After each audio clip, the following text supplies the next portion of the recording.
Bonjour à tous, première vidéo aujourd'hui, en espérant que ce soit effectivement la première d'une grande série. Donc aujourd'hui, qu'est-ce qu'on va faire? On va assembler deux Dell Latitude E5470. Le premier sur ma gauche, qui a une carte mère hors service et qui n'a plus de RAM et de SSD qui ont été récupérés suite à sa panne. Et le second, racheté récemment pour 70 euros. Donc modèle pour pièce, totalement incomplet et en très mauvais état. Qui a par contre l'avantage d'avoir sa carte mère encore fonctionnelle. Donc, le gros avantage, comme je vous le disais, c'est qu'il est déjà prêt. À savoir que je n'ai juste à démonter que les vis du dessous afin d'accéder à l'intérieur. C'était un ancien ordinateur d'entreprise et qui a servi en fait à remonter d'autres machines rachetées récemment à un ami qui fait du reconditionnement d'ordinateur et qui n'avait du coup plus besoin en fait de l'épave parce qu'il avait de nombreuses autres machines disponibles pour récupérer les pièces. Donc j'en ai profité pour lui racheter et pour remonter celui que j'ai chez moi qui traîne depuis déjà un petit moment. Alors le gros avantage c'est que c'est une machine assez facile pour accéder à l'intérieur. Comme vous pouvez le voir, il nous suffit uniquement de 8 vis et on est à l'intérieur de la machine. Alors bon, le dessous ne pourra pas être gardé parce qu'il est cassé, il est cassé à plusieurs endroits, il manque des vis. Ici, comme je vous ai dit, le travail est déjà pour la plupart fait. Donc à savoir que nous avons juste à déconnecter les antennes de la carte Wi-Fi. Hop, enlever le câblage du Wi-Fi et du coup enlever cette partie-là qui avait déjà bien été démontée. Ensuite, pour la carte mère, on déconnecte le câble écran. On enlève la petite carte Wi-Fi qui était du coup pas utile et qui risque juste de se balader pour rien. Tout a déjà été démonté. Ah non, tout n'a pas été démonté de ce côté-là. Donc nous avons plusieurs petits connecteurs à démonter.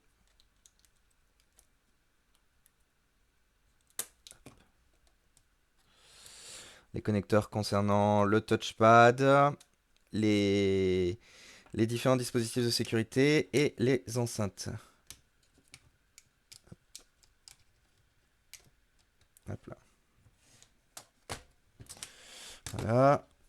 Une fois fait, il nous reste quelques vis sur la carte mère. On en profitera aussi pour changer la pâte thermique une fois qu'on l'aura positionnée dans son nouveau châssis.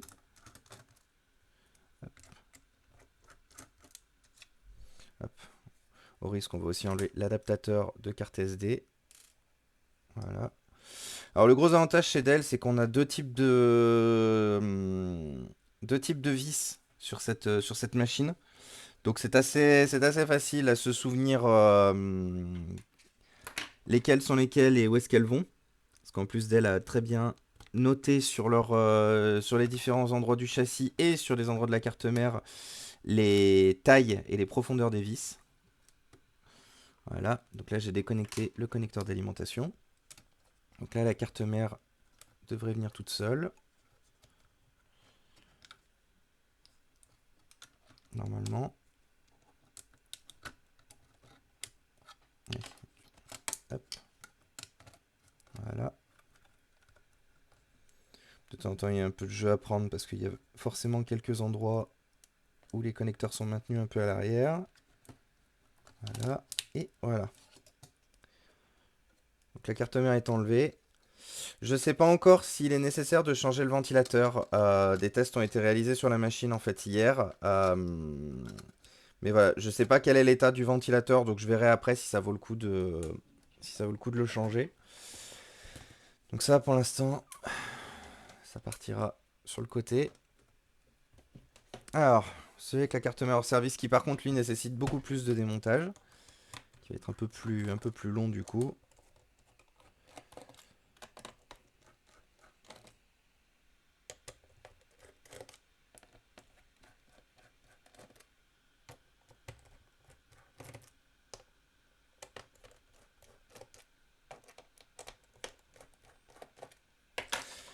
du coup, forcément, il dispose de toutes les vis de la frame intermédiaire.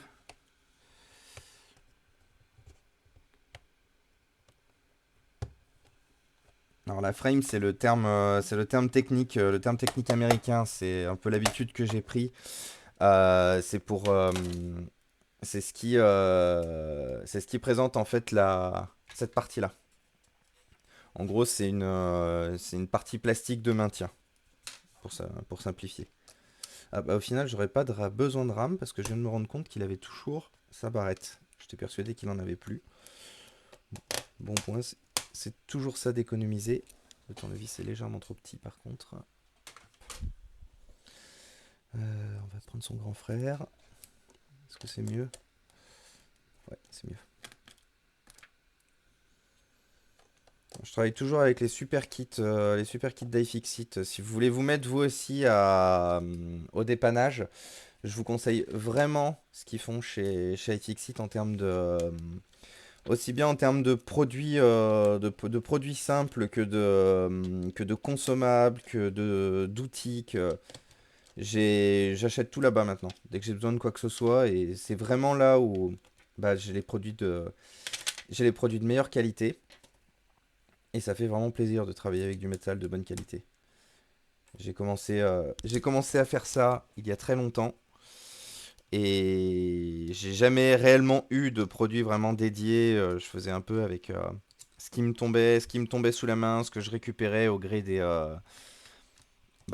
différentes récupérations, des différents endroits où j'allais. Et malheureusement, c'est vrai que bah, il y a pas mal d'outils qui manquaient et qui du coup ne manquent plus aujourd'hui parce que la gamme s'est quand même beaucoup étoffée pour tout le monde. Et aujourd'hui, on a vraiment le droit à tout type d'outils en fonction de ce qu'on dépanne, comment on dépanne. C'est vraiment super intéressant.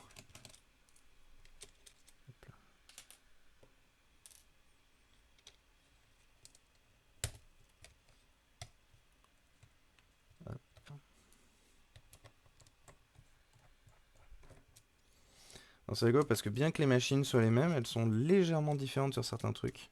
Notamment, bah là, je viens de le voir sur un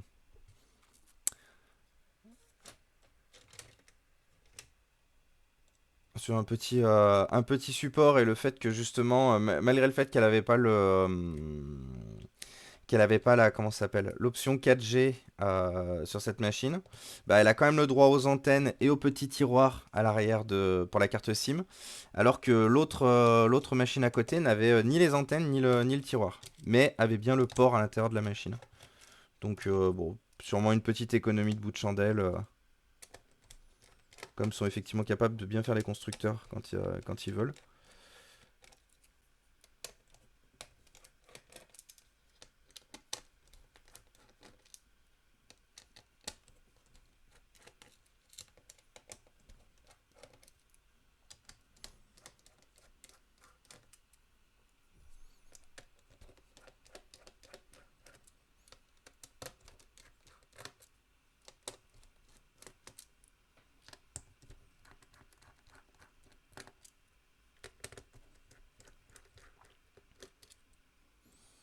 Alors j'ai de la chance sur ce modèle-là parce qu'il y a quand même une panne assez connue sur les modèles de cette génération, donc les modèles Skylake de 2016, c'est les batteries qui gonflent et qui du coup finissent par déformer les châssis.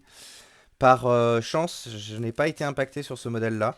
La batterie est bien plate et par contre, bah, vu que malheureusement la machine ne se charge même pas du tout, j'espère juste que bah, elle est pas morte. J'ai déjà testé effectivement la machine sans batterie ou avec une autre batterie et pareil, ça ne charge à rien du tout. Donc c'est vraiment un problème d'alimentation sur la carte mère que je n'ai pas trouvé. J'ai, j'ai vraiment essayé de chercher et de trouver d'où pouvait venir le problème avec un multimètre et je n'ai rien trouvé. Donc je vais pas jeter la carte mère parce que, enfin même pour pièces, elles valent quand même de l'argent. Donc mon objectif serait au long terme d'étoffer mes connaissances en électronique et du coup bah, de remplacer le composant hors service et de refaire partir la carte mère. Donc je vais essayer effectivement de la garder et de voir ce que je peux faire sur le long terme.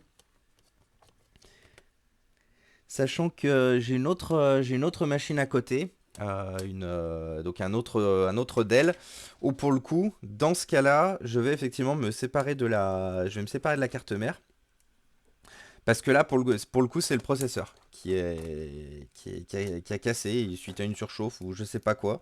Mais la machine n'avait jamais été démontée. Du jour au lendemain, elle s'est plus allumée. Et, et du coup, en regardant l'intérieur, eh ben le processeur est fêlé. Alors, comme je disais, du coup, il faut sortir le petit tiroir. Paf. Sinon, on l'arrache en fait, tout simplement. Donc là, normalement, je devrais pouvoir, comme de l'autre côté, sortir ma carte mère. Alors, ça bloque encore quelques. Ah bah oui, ça aurait été effectivement si simple. C'est effectivement l'avantage que j'ai de l'autre côté, c'est comme la machine est déjà, comme la machine était déjà démontée et incomplète, bah, elle avait déjà tous ses. Hop.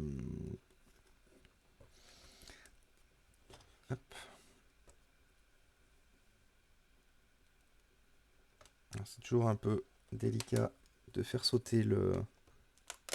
Voilà. De faire sauter le maintien du clavier. Hop.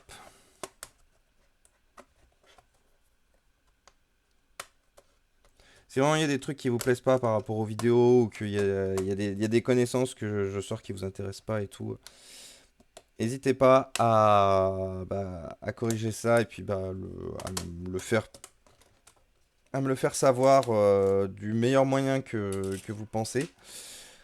Pour la simple et bonne raison que si je veux effectivement lancer ce format de vidéo à grande échelle, bah, il me faut le maximum de retours possible.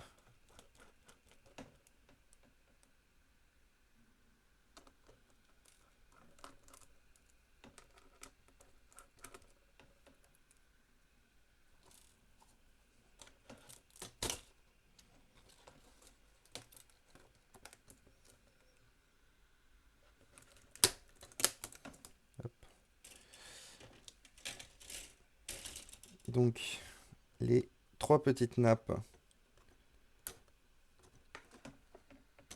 et l'audio.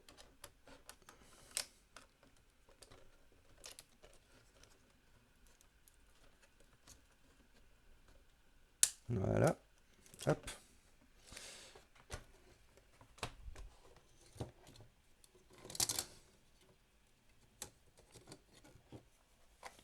Voilà. Alors comme de l'autre côté, il ne reste plus que le connecteur d'Alim. Enlever.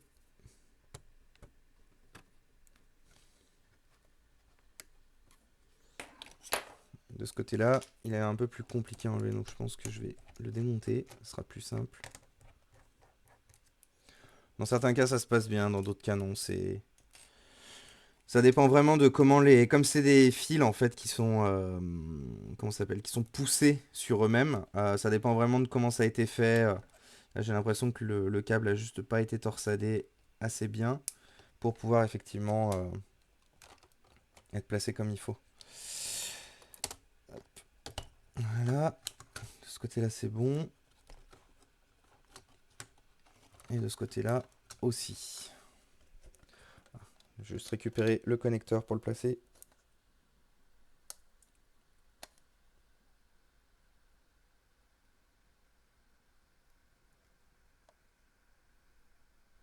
Je vais récupérer l'autre. Hop. Alors ça m'étonnerait quand même que le. Parce qu'il me semble que j'avais fait vraiment tous les tests. Ça m'étonnerait quand même que le problème venait de là. Mais j'ai vu qu'il était quand même pas mal usé le connecteur. Donc je vais plutôt utiliser celui de l'ancienne machine. Celle de celle qui est pour pièces. Parce que si je me retrouve à devoir de nouveau redémonter toute la machine alors que j'avais la possibilité de le faire, je m'en mordrais les doigts. Et croyez-moi que ça arrive quand même assez souvent que j'essaie des fois d'économiser un peu de temps et d'énergie, je dirais, dans des démontages. Et qu'au final, je me rends compte que j'aurais mieux fait de tout faire d'un coup. Hop.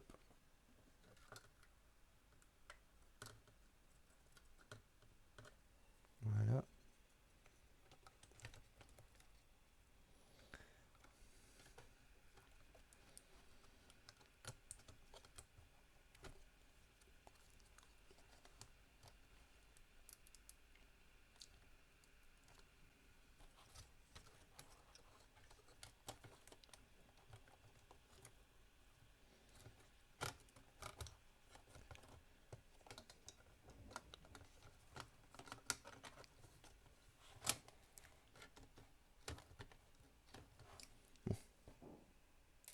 Donc de toute façon, il va falloir que je fasse la pâte thermique.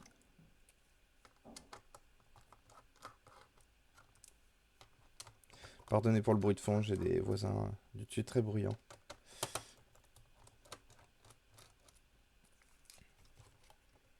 Voilà. Hop. Alors.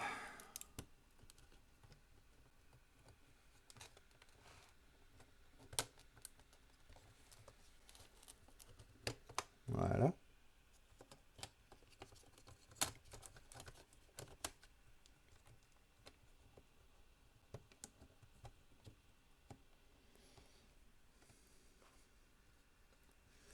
Alors.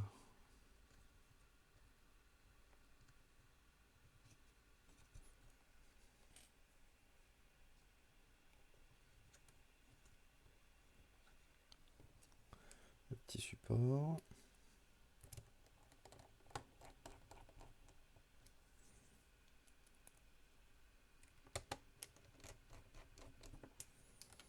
Voilà. Et les 3 vis. Du coup, il y a 3 vis qui retiennent la carte mère.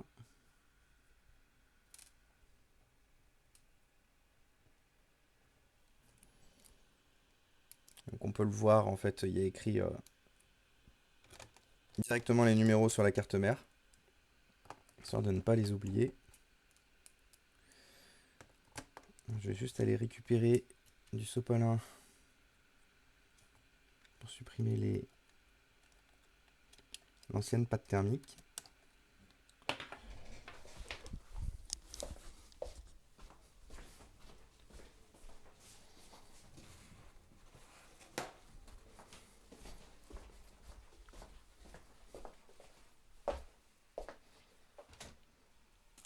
Et prendre la nouvelle. Alors, j'utilise de la Arctic Silver MX4, qui est de mon point de vue la meilleure pâte thermique pour quand on fait énormément de machines à la chaîne. Il y en a des meilleures, c'est sûr, qui coûtent du coup beaucoup plus cher et pour lesquelles j'ai pas forcément envie de mettre les moyens quand on traite, quand on est capable de traiter 5 ou 6 machines par jour, parce que c'est vrai que malheureusement les consommables coûtent vite très cher. Donc voilà, cette pâte thermique est bien. On trouve donc j'achète des grosses pipettes de 20 grammes. On les trouve à 20 euros livrés la plupart du temps. Donc c'est vrai que c'est plutôt pas mal.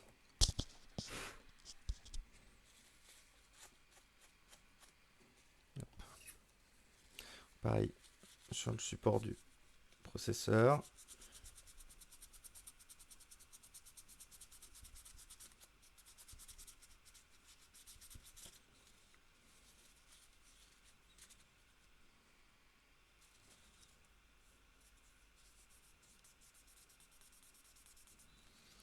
Voilà.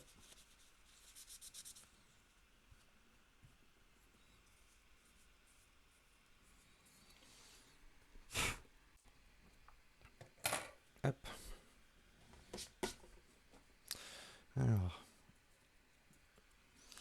Donc il y a plusieurs écoles. Il y a ceux qui mettent juste une goutte et qui remettent le système de refroidissement dessus directement, en espérant que ça s'étale bien grâce au système de refroidissement. Je ne fais pas partie de cette école. Du coup, moi j'étale. En fait, je mets une goutte et puis je l'étale bien proprement sur tout le cœur. Bon, là en l'occurrence les cœurs, parce qu'on est sur une plateforme mobile et que du coup il y a il y a le cœur, le CPU et la partie graphique intégrée. Mais moi je préfère faire ça sur les parties mobiles pour la simple et bonne raison que généralement c'est quand même pas ce qui est le plus réputé pour bien refroidir. Donc si en plus au jugé on se dit qu'à à peu près on met la bonne quantité de RAM, la bonne quantité de pâte thermique en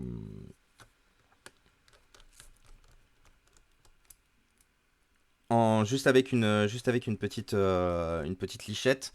C'est pas, voilà. Moi, de mon point de vue, c'est pas le plus efficace. Donc c'est pour ça que je préfère travailler.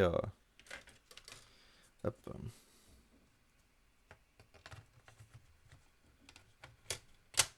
Comme je vous l'avais dit, du coup, c'est globalement assez rapide. On va juste récupérer la RAM. Hop.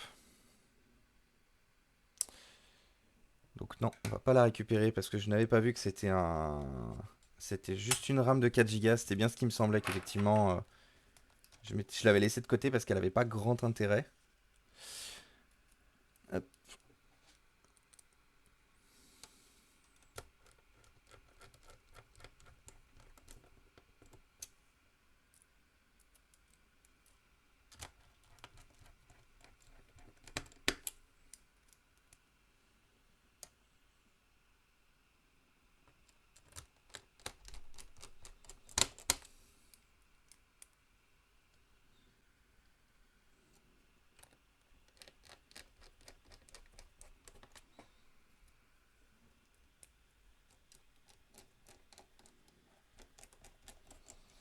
Ouais, je commence par remettre les grandes en priorité. Comme ça, je sais plus facilement me retrouver.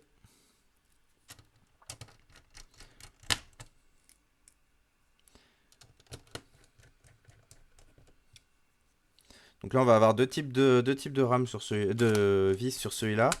On va avoir les vis en 5 mm et les vis 3 mm. Sachant que les 3 mm vont se mettre là forcément où elles sont le plus proches de la plasturgie et risquent en fait de perforer la machine. Donc on va les retrouver par exemple sous la batterie. Il n'y en a pas il y en a pas sous le disque dur exceptionnellement sous ce modèle-là.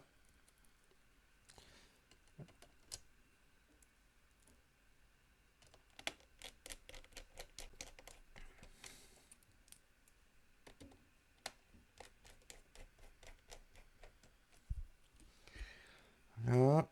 Donc là effectivement on a les 3.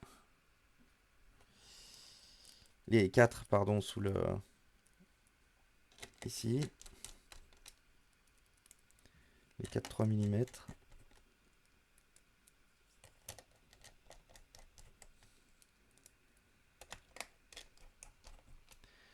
Il me manque une 2,5 que j'ai oublié ici. Une 5 que j'ai oublié ici. Sinon toutes les autres 5 y sont. Ah, il en manque une ici aussi.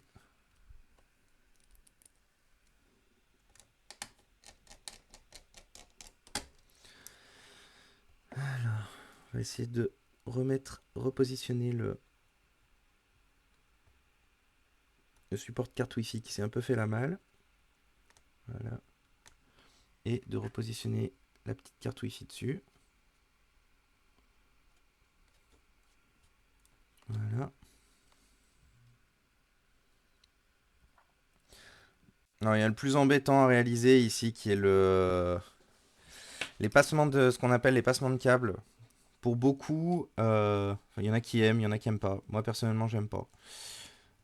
Je trouve que c'est vraiment à chaque fois la galère d'arriver à faire passer les câbles bien comme il faut, là où ils sont censés aller, pour refermer la machine. Donc, généralement, je sais que je retarde systématiquement le moment où je dois le faire. Je me suis rendu compte que j'ai oublié aussi de prendre les vis pour le disque dur. Comme forcément il manque le disque dur. Il manquait le disque dur, j'ai du coup pas les vis qui doivent aller. Hop. Et il me reste aussi à l'extérieur les deux vis. Donc les deux 5 mm qui vont à l'arrière. Comme elles se voient depuis l'extérieur de la machine, je vais en prendre qui sont en meilleur état que celles qui étaient de base. Voilà.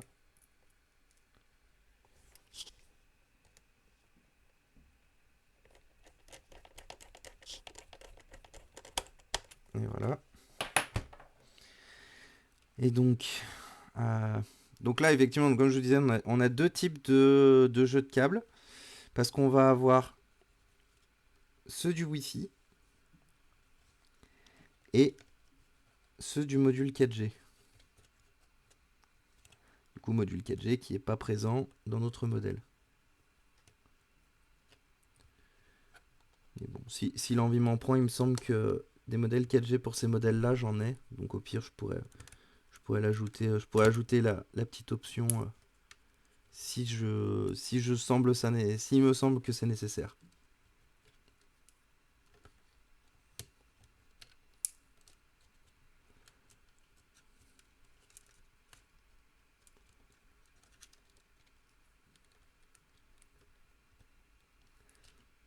Donc voilà, réalisé sans trucage, vous vous rendez compte à quel point c'est compliqué de faire passer ces petites antennes.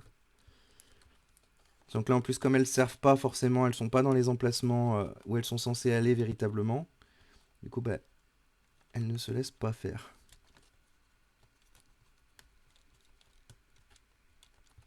Voilà.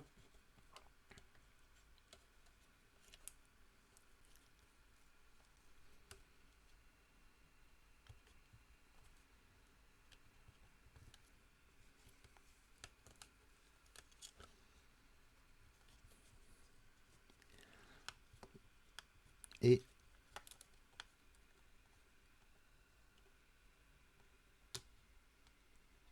voilà.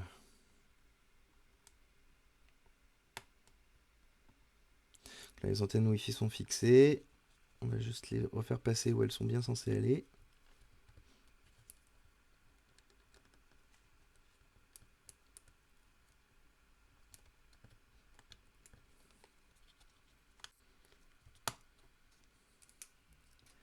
Et on va remettre le petit support permettant voilà, de les fixer.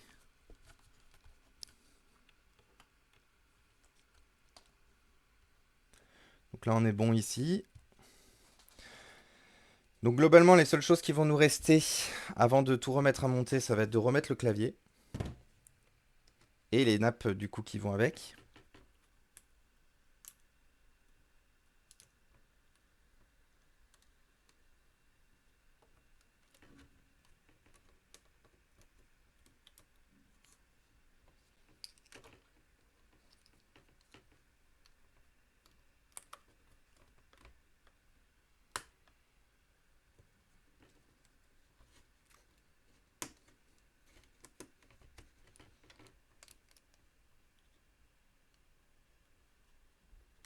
Voilà.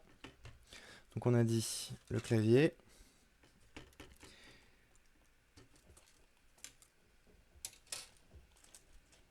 Avec donc les petites nappes qui passent par ce trou et qui sont censées bien arriver de l'autre côté. Et c'est le cas.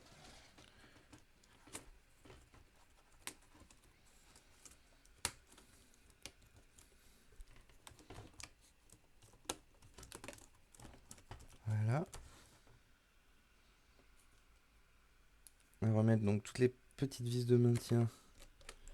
On a un peu de partout, il y en a 5 au total, si je me trompe pas. Il me semble que l'ordinateur avait jamais été démonté, mais s'il l'a été et du coup qu'il en manque, j'ai l'avantage d'avoir l'autre où les vis ont été gardées dessus pour les récupérer si jamais il en manque.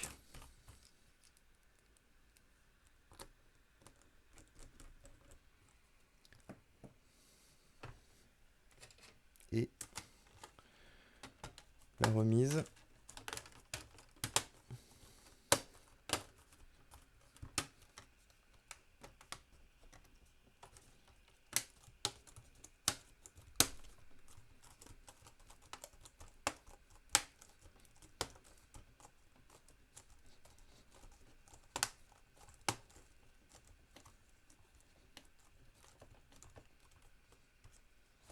Voilà. Donc c'est terminé de ce côté-là. Et donc de ce côté, donc il ne nous reste pas grand-chose. Il nous reste à remettre les petites nappes dans leurs emplacements.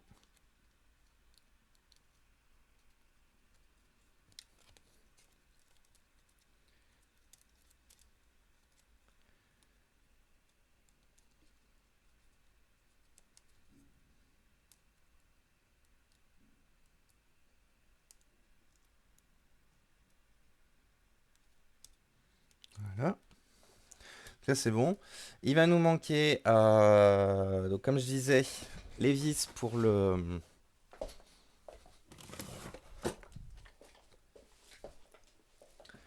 maintien du SSD. Donc ce sont des vis spécifiques. Les disques durs tiennent avec des vis un peu plus grosses.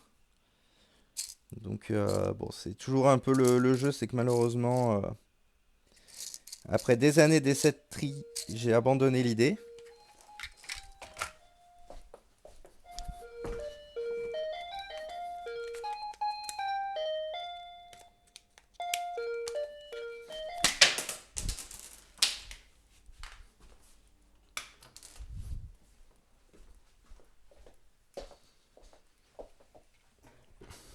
Pardonnez-moi pour cet interlude musical.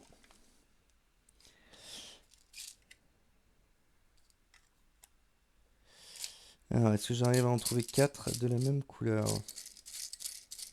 Histoire d'uniformiser, de faire quand même un peu l'intérieur propre.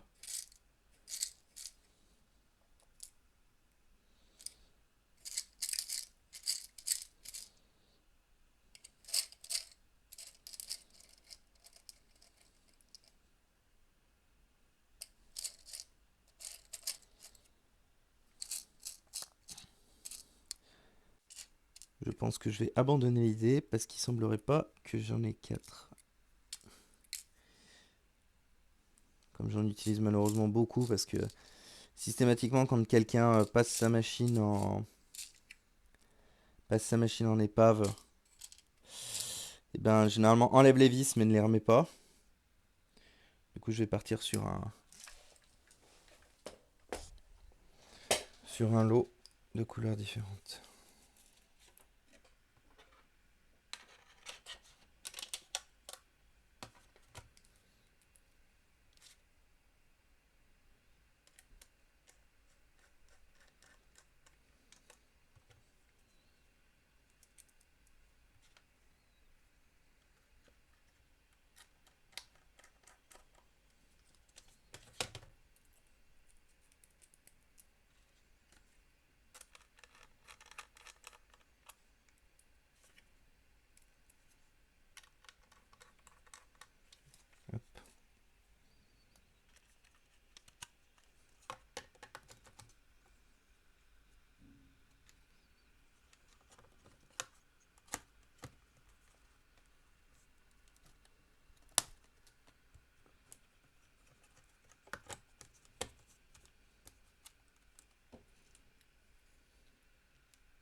Voilà, ça c'est bon. Et donc, on remet la batterie, qui est elle fixée par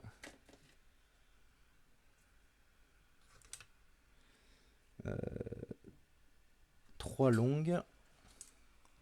Il m'en manque, donc je vais voir si je peux pas en récupérer quelque part.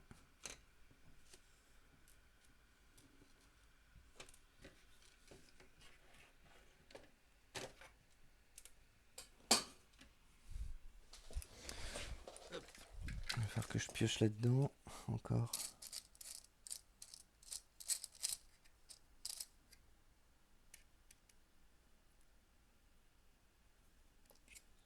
Voilà.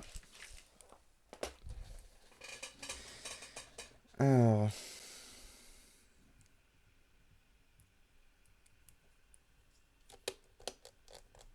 Une. Et deux. Celle-là est trop courte. Parfait. On rebranche la batterie.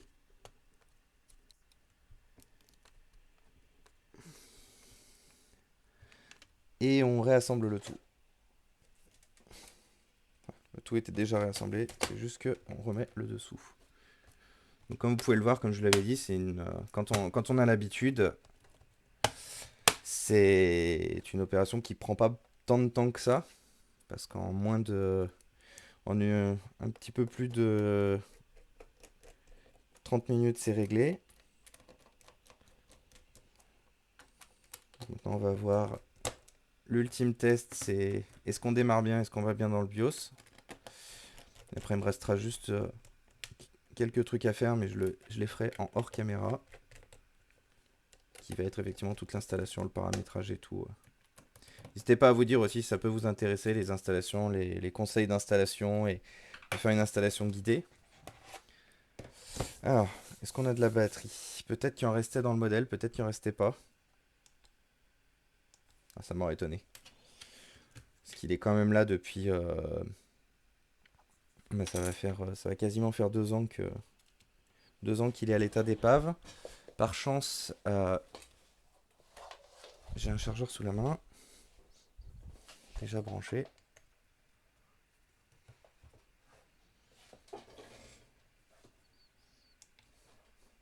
Donc déjà on s'allume bien, là où le précédent ne s'allumait pas.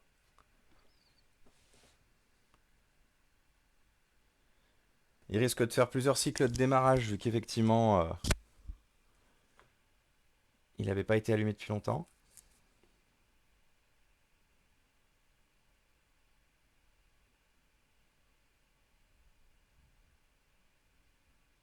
Et voilà. Donc on a bien le démarrage, on a bien la machine qui fonctionne, et on a bien l'accès au BIOS Dell,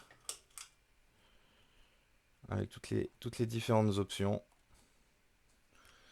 Effectivement, la batterie est comme neuve, elle avait été remplacée, donc elle est en niveau excellent. Et voilà. Donc ben merci de m'avoir regardé, merci d'avoir passé du temps avec moi. Si vous avez des questions ou quoi que ce soit, bah, comme d'habitude, n'hésitez pas, vous pouvez me rejoindre sur la page et tout. Et si vous avez des besoins, pareil. Je vous souhaite une excellente journée. Merci pour tout.